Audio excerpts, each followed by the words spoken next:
I know it's been long since I published a video. There's this gap between today's and the last video, and similar to this kind of situation, today's video is also about a gap, but it's related to your career or your employment.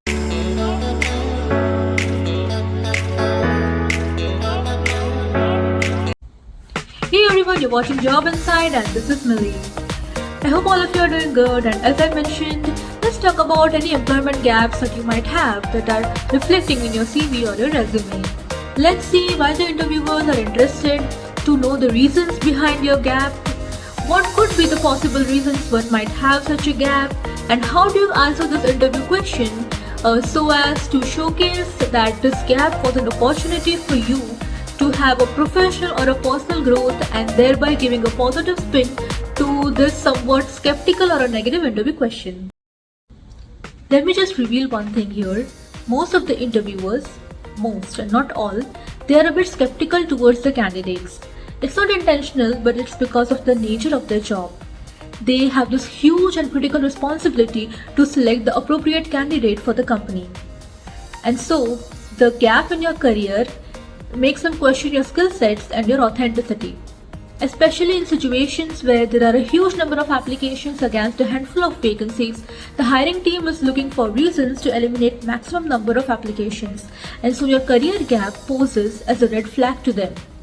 Okay, so let's now talk about the two scenarios related to a career gap when you're applying for a new job.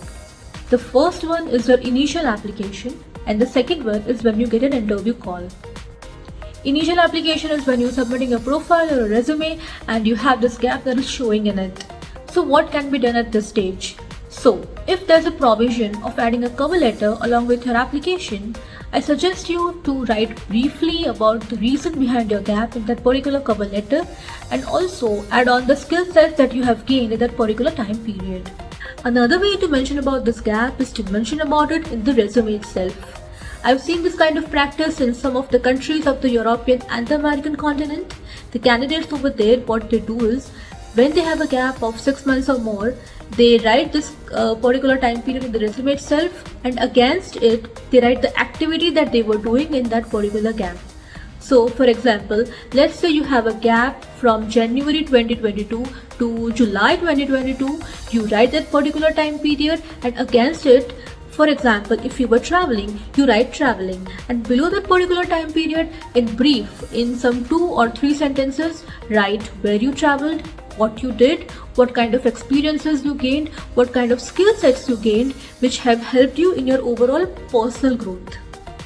If you're young, if you're early in your career, let's say if you're in your 20s, in your mid-20s, this kind of career gap doesn't really matter for the interviewers. They won't ask you those many interview questions because they understand that you're still young, you're still trying to explore different paths, you're still trying to experiment different career options, and so you might have taken some time off. Maybe you wanted to travel, maybe you wanted to study further, and so you might have taken some time off, so they understand. Moving on to the second scenario where you have gotten an interview call. So it's a good thing that despite the gap, you have already gotten an interview call, which means that your profile is really suitable to the job, and the hiring team wants to know more about you, wants to understand the reason behind the gap, and is giving you a chance to explain.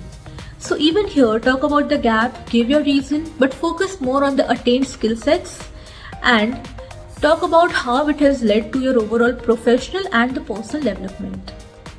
So we already saw the two scenarios. Now let's see what could be the possible reasons one might have a gap in one's career. One reason could be further education, studying a course, or gaining a professional certificate.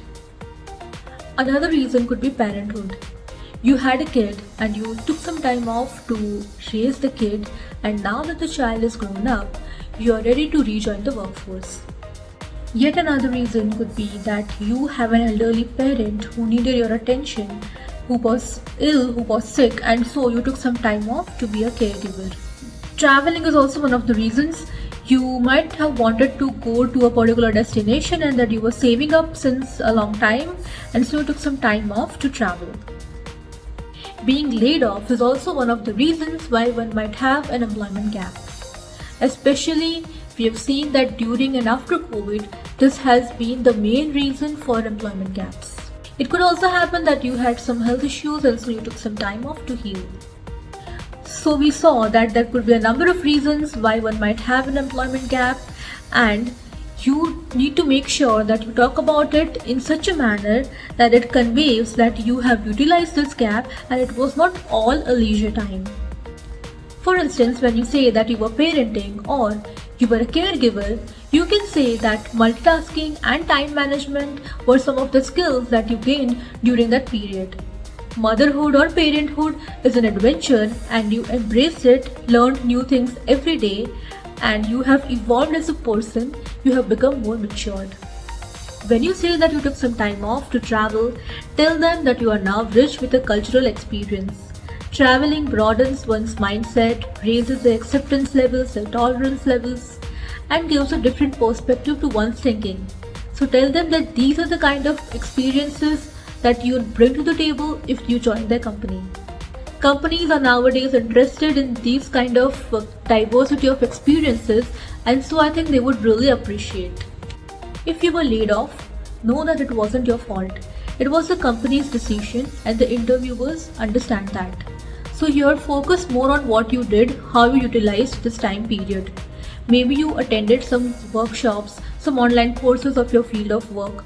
You did job searches, but meanwhile you did all these activities to keep abreast of the ongoings of your particular field of work. Whatever your reason might be unapologetic about it. There's no need to feel guilty that you took some time off or you have a gap in your employment. The more important thing is what you did and are doing to remain productive during the gap. In the interview, you need to steer the conversation towards the personal and professional development that you gain. Talk less about the reason and more about the utilization. So that's all from my side.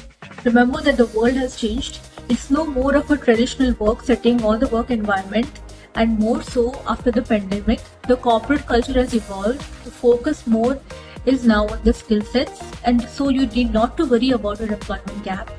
Just keep doing your best, keep watching Job Insight, and good luck.